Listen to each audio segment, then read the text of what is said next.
Hey everyone, this is Brown at Eye of Brown, and today we are going to be talking about the movie Blue Thunder, the special edition on DVD. So, Blue Thunder was a movie that came out in 1983, and it was directed by John Badham, and it has a screenplay by Bannon and Don Jakoby, the same two guys who gave us a screenplay for the sci-fi horror masterpiece Alien. And Blue Thunder manages to be a pretty good action movie as well as a police procedural, and it has elements of the crime drama as well as political thriller. And as fun as the movie can be, it can also manage to be rather prescient at times, what with the way that the government uses technology to keep its own citizens under surveillance. So the story of Blue Thunder centers on Officer Frank Murphy, who's a veteran of the helicopter unit for the LAPD. And he's partnered with a gentleman named Richard Lymangood, who's a new officer to the force that's being put through his paces to be a helicopter pilot. And so for the most part, Lymangood's an observer, but Murphy and him become friends along the way and put in good work together. But one day, Murphy is handpicked by his superior, Captain Braddock, as well as members of the government, to be the test pilot for a new helicopter called the Blue Thunder. And the Blue Thunder is a military-grade piece of technology that the government's wanting to use in conjunction with the police department to, say, be more proactive in fighting crime and mainly terrorism. And so Murphy has mixed feelings about this because he himself has a bit of history in terms of military combat by way of helicopter, because he actually was a helicopter pilot in Vietnam. And so while there is definitely a lot of tension and there are hostile situations that come to play in his line of work as a helicopter pilot for the LAPD, it's not military combat. And so the fact that he's being put into a position to test a military piece is something that he is 50-50 on, because on one hand, I mean, he's very appreciative of the technology that's being put into play as far as what this machine can do, but at the same time he points out that, let's say there's a hostage situation, and as it was pointed out to him, if there's, like, say, multiple terrorists involved, and say there's a certain number of civilians, I think the percentage was one civilian for every 10 terrorists killed. And so with the Blue Thunder's hardware and weaponry. And so Frank Murphy, I mean, he's saying that, I mean, those are good statistics unless you're a civilian. And so this is something that, I mean, he's willing to do. He's willing to, give his honest feedback and everything, but at the same time, he's like, okay, let's just, play it by ear and see how this thing goes. Hopefully, the government's not going to try and, put this thing into, say, civilian crowd control. And sure enough, though, both he and Lymangood find evidence that the Blue Thunder is in fact going to be used for crowd control and at some point, because the two of them had recently been a part of an operation in which there was a woman who was being assaulted, and she was actually a government representative who was trying to bring attention to the fact that there are members and parties of the government and police department who basically are using minorities as, say, scapegoats in order to bolster statistics, so that way certain methods and technology will be given approval, for the use of crowd control. And so she actually ends up getting killed in this operation, And Murphy realizes that something's up when the news reports say that she was being sexually assaulted by the guys who were trying to mug her. And both he and Lymangood, were there, and Murphy was saying that no, she was not being raped. I mean, she was being mugged. And she ended up getting killed in the crossfire between the police and the criminals. And so, they're able to put two and two together that something's going on here. And so they tap into Blue Thunder's computer, and they come up with proof of certain measures that are being taken by the government, in order to enact these sort of fascistic plans of crowd control for urban areas. And another thing that happens is one of the guys who's in charge of this operation is a guy named Colonel Cochrane, who actually has history with Murphy, because the two of them, there was a rivalry back in the military days of Vietnam, and it's something that neither of them are happy to see each other. But the fact that the government initially pulled strings to get Murphy specifically, in place to be the pilot, happens to collide with Cochrane's plans to use the Blue Thunder for the fascistic military crowd control that the government's wanting it to be used for in the first place. They just didn't know that Cochrane and Murphy had a history together. And so Murphy and Lymangood, when they're finding this stuff out through the Blue Thunder's computer system, they're looking up, say, the history on certain members, of the military and the police force. And they're able to find out information on certain people, just because initially they're just doing this to see just how much knowledge that the Blue Thunder has in its database. But when they get to Murphy's history, it says something to the effect of not listed on file or under construction. And so at that point, is when Murphy realizes that something's going on here, because he was already putting two and two together, but when his complete military and occupational history are basically blanked out, he knows that someone's gunning for him. And so at that point, both he and Lymangood are marked men by members of the police department, as well as rogue members of the government, and as led by Colonel Cochrane. And so Murphy is forced to take matters into his own hands and basically steal the Blue Thunder in order to go up against the forces arrayed against him.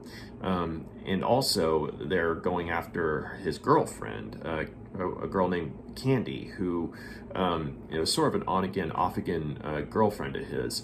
But the fact that, she may be privy to some of the knowledge that he has about Blue Thunder, that's the reason why rogue members of the police department and the government are going after her too. So Murphy has to basically fly, double duty, so to speak. Because on one hand he has to defend himself, and he has to protect her to make sure she gets to, the news building in LAPD where she'll be able to get evidence that will, put the guilty parties in the spotlight. And so it's sort of like a cat and mouse game as well. And unfortunately, Lymangood, things don't really turn out well for him. And so this becomes a matter of vengeance as well for Murphy. But this was actually a really cool action movie from the 80s, and I really enjoyed it. It's there's definitely more than a few moments where you can tell that things are dated, or you're like, there's no way that something like this would fly today without some form of repercussion. But at the same time, if you can just sort of accept the fact that it's just a movie, it's pretty cool. I liked how the story combined elements from various genres, and some could argue that there's a slight element of science fiction thrown in the sense of how cutting edge the Blue Thunder helicopter is in the movie, because in the movie this you know piece of technology, it can hear through walls. It can even see through walls through heat vision, or thermal vision, I believe, and also it has military grade weaponry that was very atypical to police helicopters at the time, and probably even still today. But it also is able to exceed the speed of regular police helicopters, and go toe to toe with fighter jets. And so this is a pretty neat technological marvel that Murphy has under his lap, so to speak. And I also liked the character of Frank Murphy, because on one thing, he's played by Roy Scheider, the guy who was in such classics as French Connection, Jaws, Sorcerer. He definitely, I think, had his heyday in the 70s, but he was in some good films in the 80s as well, and Blue Thunder was one of them. And the funny thing is, Roy Scheider, one of the reasons that he apparently took this role was because he really didn't want to be in another Jaws movie, because he'd already been in the first two. But when they're trying to get him to be in Jaws 3D, he was like, let me get back to you on that one. And when Blue Thunder came along, he was like, I want it.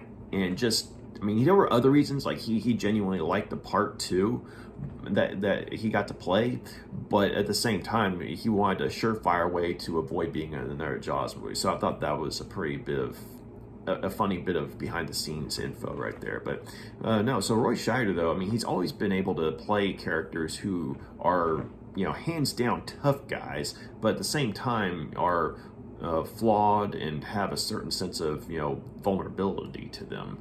I mean, yeah, he tends to play guys who can hold their own in combat situations, but are not infallible. They can be hurt, or whenever he has to react to a certain thing that's happening, and you see the emotions at play. I mean, he does a pretty good job with that too. Like on one hand, you see how jovial he is with his partner Lymangood, and how the two of them gradually become friends. And you also see him, sort of mending fences with his girlfriend.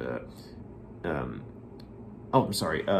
His girlfriend wasn't named Candy. Her name was Kate. The actress's name was Candy Clarke. So, my bad on that. So when he's mending fences with Kate, I mean, there's a certain sense of vulnerability and compassion there. And so, on the other hand, though, when you see Scheider as Murphy, flying the helicopter, he is able to, sell the professionalism aspect of it. He basically looks like he's a veteran, helicopter pilot. And whenever the action scenes come into play, I mean, his attitude goes from, sort of, dry humor to, I'm out for blood, type of attitude. And so, Roy Scheider was pretty versatile in this movie in terms of the emotions he was able to portray. I also liked seeing a very young Daniel Stern in the role of Officer Lymangood, because, I mean, like a lot of people, I was introduced to Daniel Stern through the character of Marv, one of the two wet bandits from the Home Alone movies.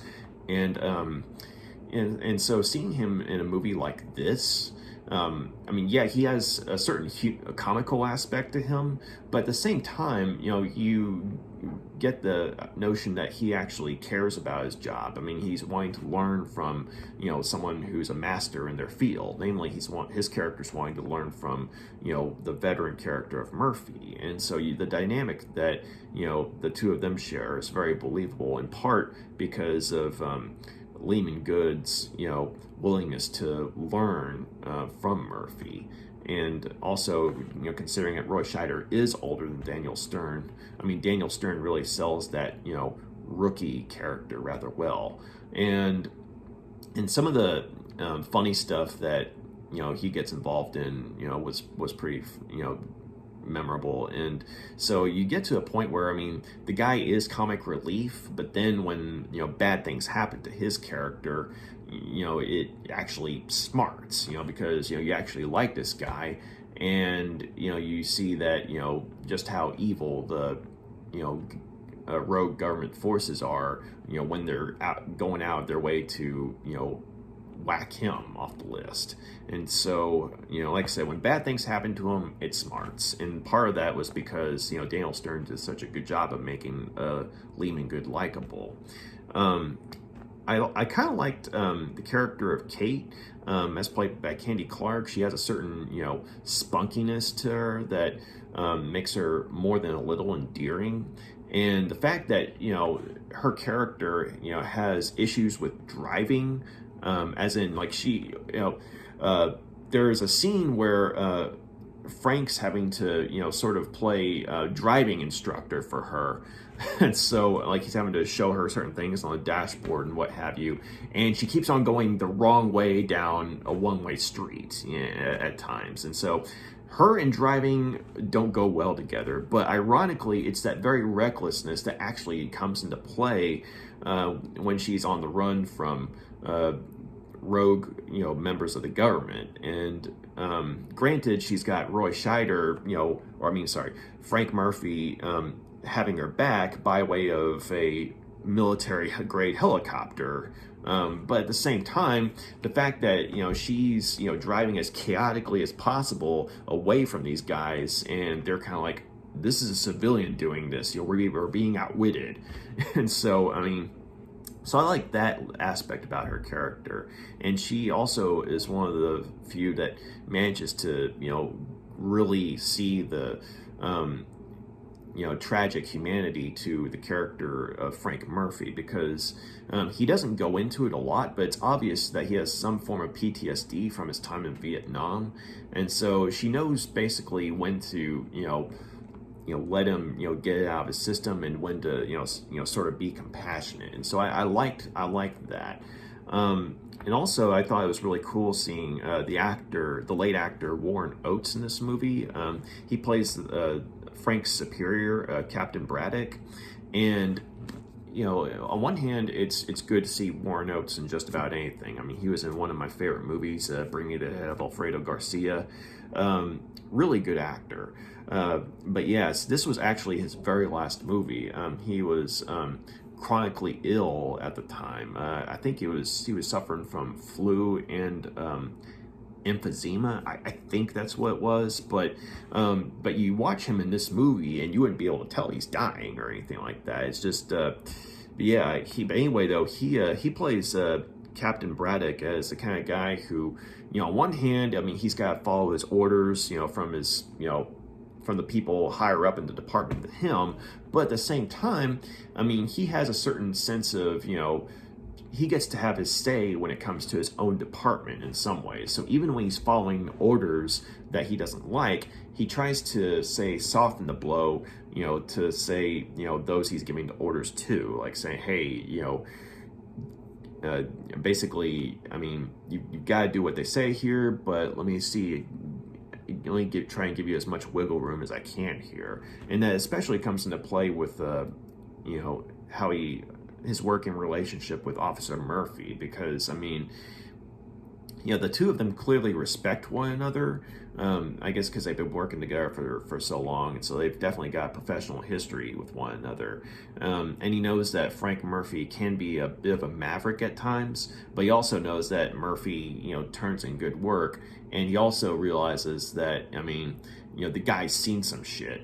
He's seen some, genuine action. And so he realizes that Frank's perspective on things is going to be colored a certain way. And so he knows how to talk to him in a certain way, to where, Frank not only, respects him, but, when he, basically he's willing to give, Braddock, the benefit of a doubt, and whenever something comes up that neither of them agree with, but nonetheless they have to go through with.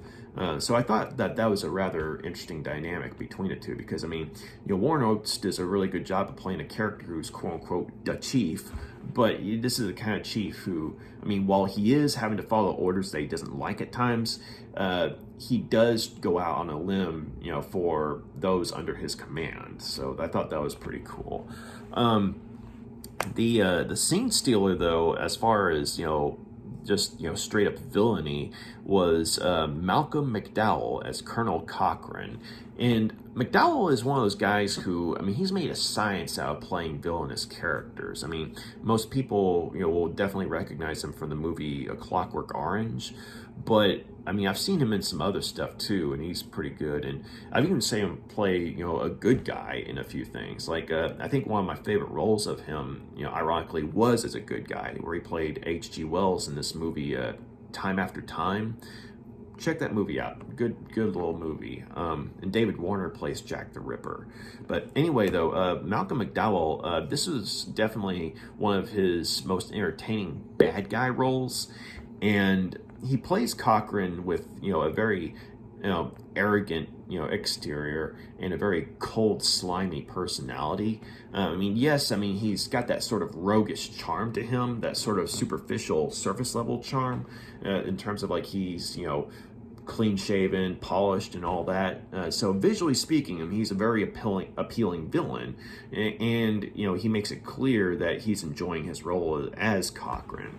But when I liked how, I mean, you see that sort of arrogance go into the way that he's running the operation, and how, I mean, because he knows Murphy, I mean, he knows what buttons to push and what have you.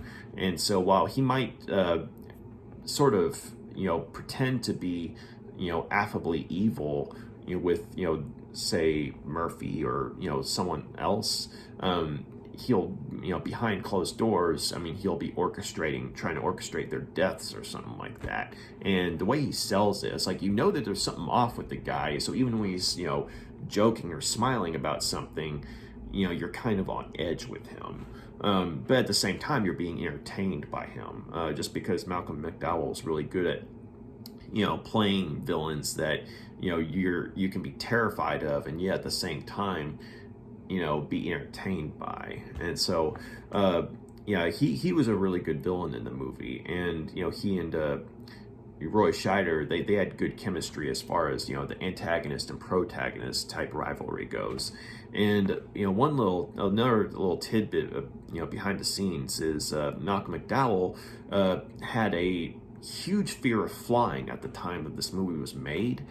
And, he, somehow or another, I mean, he got over his fear of flying while shooting this movie, because whenever you see him in the helicopter, that's actually him in the helicopter.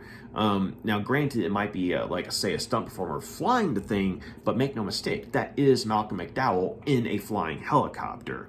And on some of the behind the scenes stuff on the DVD, as well as if you look up on IMDb or Wikipedia, I mean, they'll point out that there are moments where Malcolm McDowell's character sort of flinches while flying, especially if it's a chase scene or something.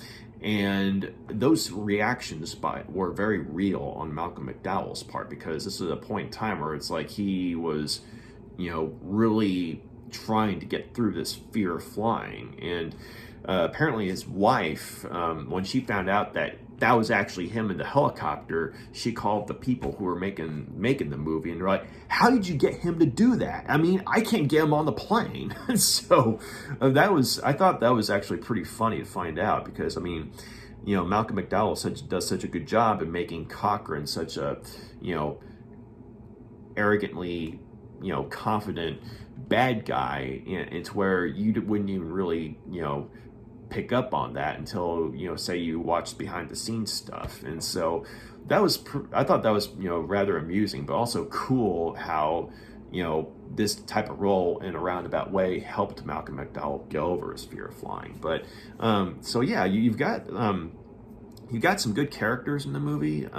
They feel very organic, very believable, for this type of movie. I mean, there are some elements where you're kind of like, okay, there's a scene or two where it's kind of spooky in the sense that you know the characters of Murphy and Lymangood, they use the Blue Thunder technology to spy on people at times. And even before they got a hold of Blue Thunder, there's a moment when they're in their regular helicopter and they fly to this residence of a very attractive woman, and from their helicopter they're watching her do nude yoga.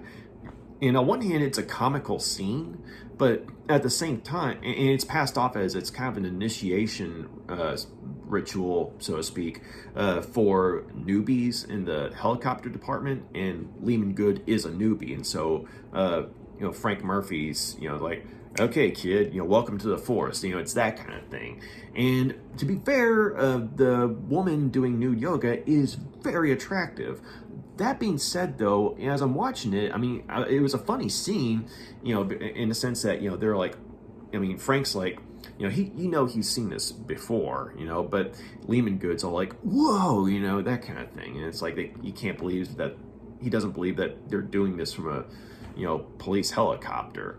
But at the same time, I'm watching it, and I guess I had enough life experience to be like, yeah, that's more than a little creepy in some ways, because these are supposed to be the good guys, and for the most part, I mean, they are the good guys in the movie. But seeing them do something like this, though, it just felt kind of creepy in the sense that they're supposed to be members of the police department who are supposed to be keeping an eye on things and fight crime and what have you, not going around spying on civilians getting their jollies.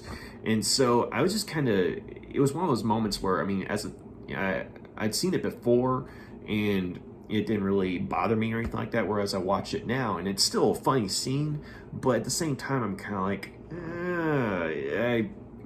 I think that if they were to remake this movie and still have that scene in there, I think that one way to, say, make the scene not so creepy would be if, say, for instance, the woman at some point, she turns and looks right at him and sort of, maybe blows a kiss or smiles at him or something like that. And, maybe have Lymangood freak out like, whoa, she saw us. But then, Murphy's like, hey, kid, it's okay. She and the force, we kind of have a thing, going with her, so basically kind of, implying that, hey, this is kind of a thing that,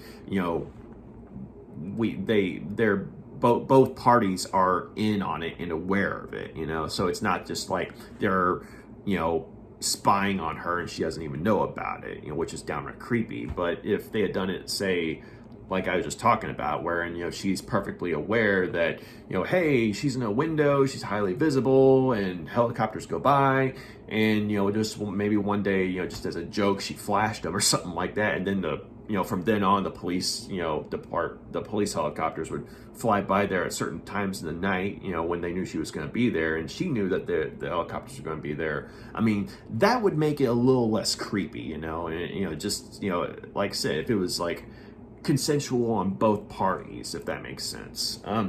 So yeah, I mean, I'm not trying to sound, like Mr. SJW or, Mr. Politically Correct or anything. It's just at the same time, I guess I'd seen, there's been enough, life experience on my part to where I realized something like that's more than a little creepy, and they could have, done it in a way to where, I mean, it could have still been funny, but not creepy.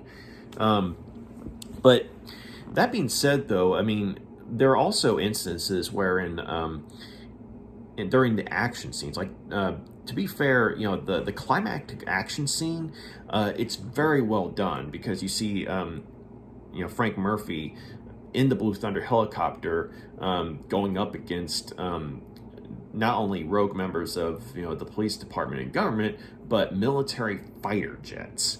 And it looks real, and so it's like, at this point, just go ahead and bring in the popcorn, have a good time. and there's a lot of destruction that's caused, like a lot of buildings get blown up and what have you, and it's a really cool action scene. But you're looking at it though, and you're seeing these buildings get blown up as well as all these cars getting blown up, and you see on the ground there's a lot of people getting caught in the crossfire. Like, granted, you don't see people getting shot down or anything like that, but the explosions are happening in their vicinity, and so you're watching it and you're like, you just know that a lot of civilians probably got caught in the crossfire here. And it was one of those things where it's like, I realize that this is supposed to be like an action scene, and it's a really well done action scene, but at the same time, you would think that a character like Frank Murphy, who is a professional member of the police department, would be trying to go out of his way to avoid civilian casualties, or at the very least, make damn sure that if there's going to be firepower exchange, gunfire exchange, to try his damnedest to take the fight into an area where, say, maybe there's abandoned buildings or something like that, where the civilian casualties will be significantly reduced or something to that effect. And I understand that he's kind of on the run, and he's in the crossfire against rogue factions of the government and the police department. But at the same time, and it's like, and I know that in a combat situation there's like tunnel vision and what have you, and you're fighting for your life, but at the same time, this is the protagonist of the movie, and we're supposed to be pulling for him, and we do pull for him. But at the same time, you think that they would have gone out of their way to try and show Frank Murphy trying to be basically a good member of the police department and try and avoid civilian casualties. But they don't really show that, though. It does result in some really cool action scenes and some really good set pieces, but at the same time, the fact that you also know a lot of civilians got caught in the crossfire, even if you didn't see them. You see movies like, say, in Man of Steel or the first Avengers movie, where you see all these buildings getting leveled, and you just know civilians were caught in the crossfire, even though they don't show it.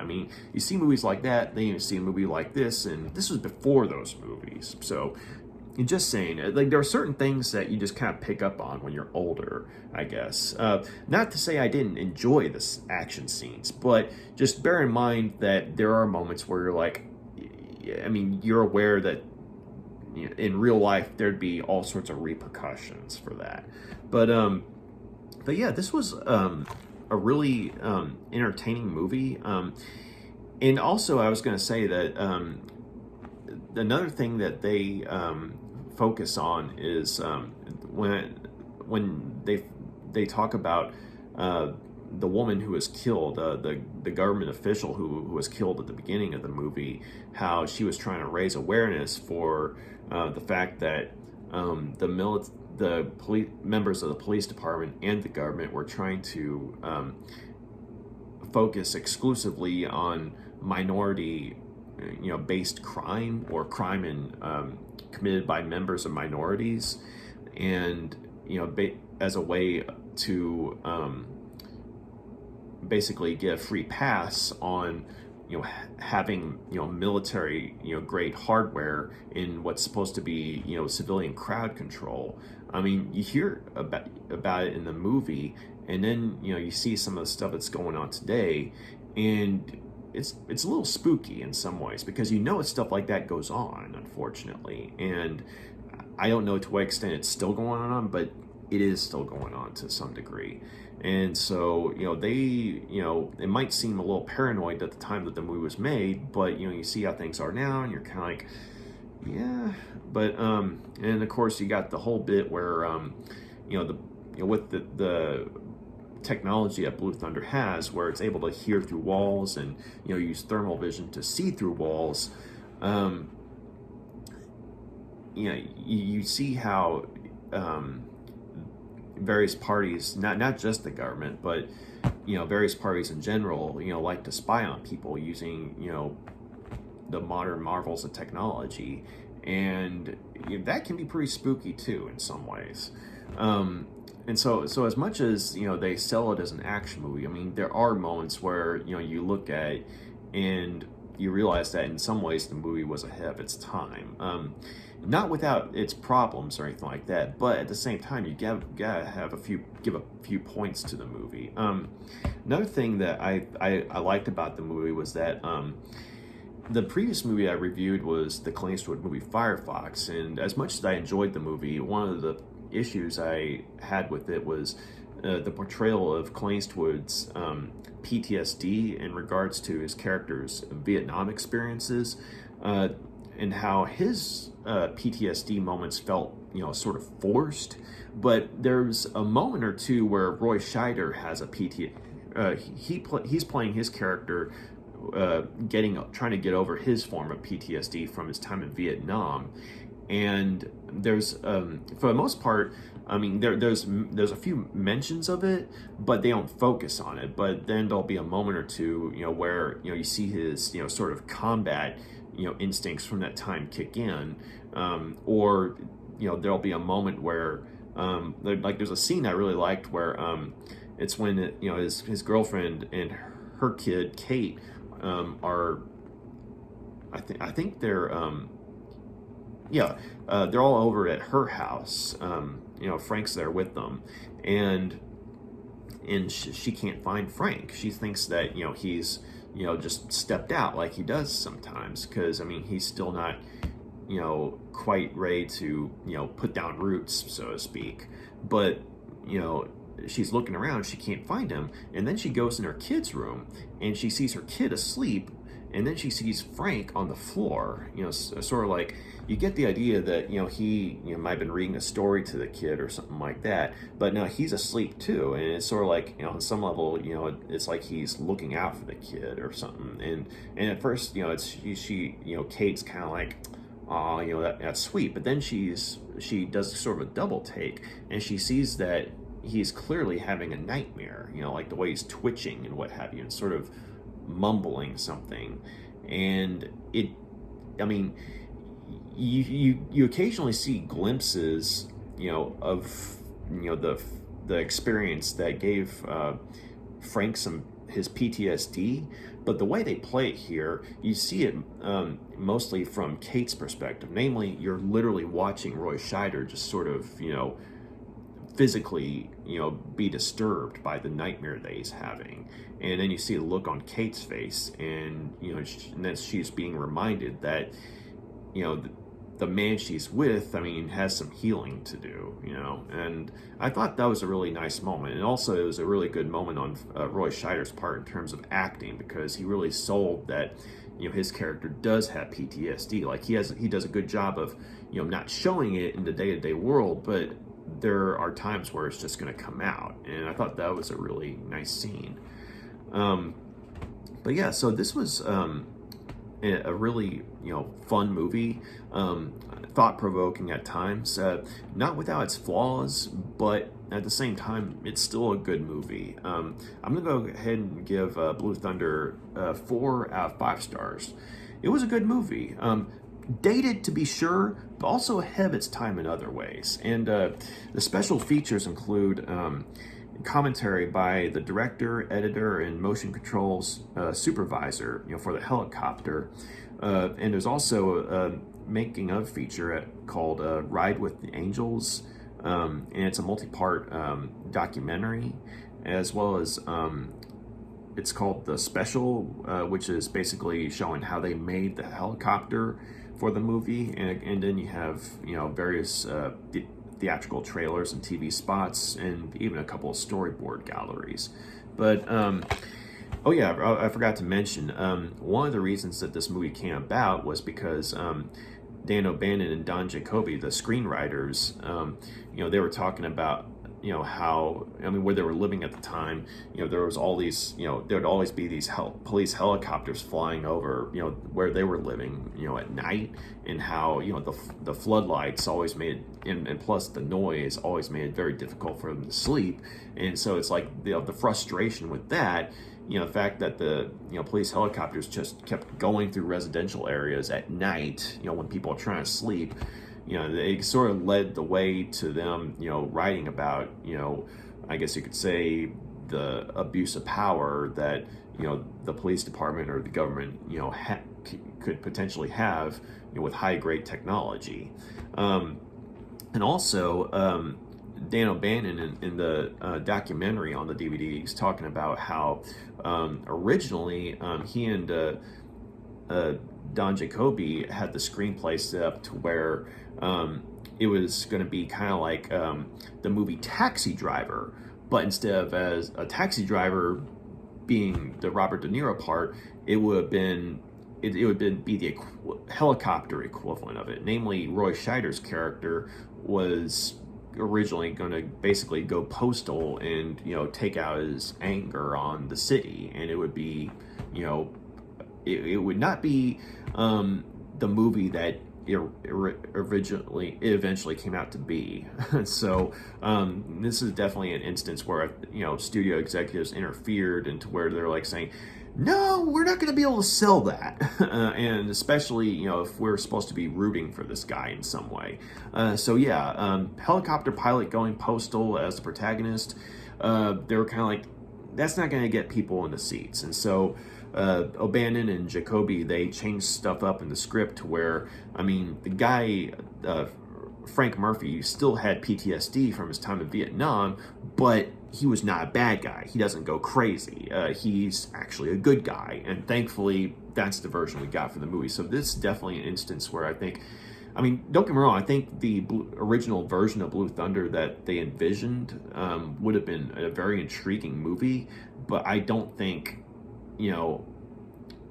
audiences would have appreciated it at the time. It would have been one of those things where it's like you would have to be in the right mood to watch it, because it would have been a very cynical, grim type of movie. Whereas this movie, yes, it does have some grim moments, but it's definitely a lot more entertaining, and you don't have to feel guilty about watching it because you're able to pull for the guy the whole way through. You're able to, pull for him through his, struggle, against, forces outside of his control. And that definitely makes for, I think, a better movie than, what they were originally going to go with. So I thought that was, pretty interesting to find out. But so yeah, this was a good movie. It's it is rated R. But at the same time, in a lot of ways, it's tame by today's standards. But just bear in mind the aforementioned scene with the woman doing nude yoga. You basically see everything on her part. So if you're considering letting your kid watch it, at the very least you might want to fast forward through that moment. But anyway, though, other than that, though, I would say it's pretty good movie. So thank you very much for taking the time to check out my review. You got any questions, comments, please drop a line and let me know. If you like what you see here, please feel free to like and subscribe. So y'all take care. Have a good day. Bye.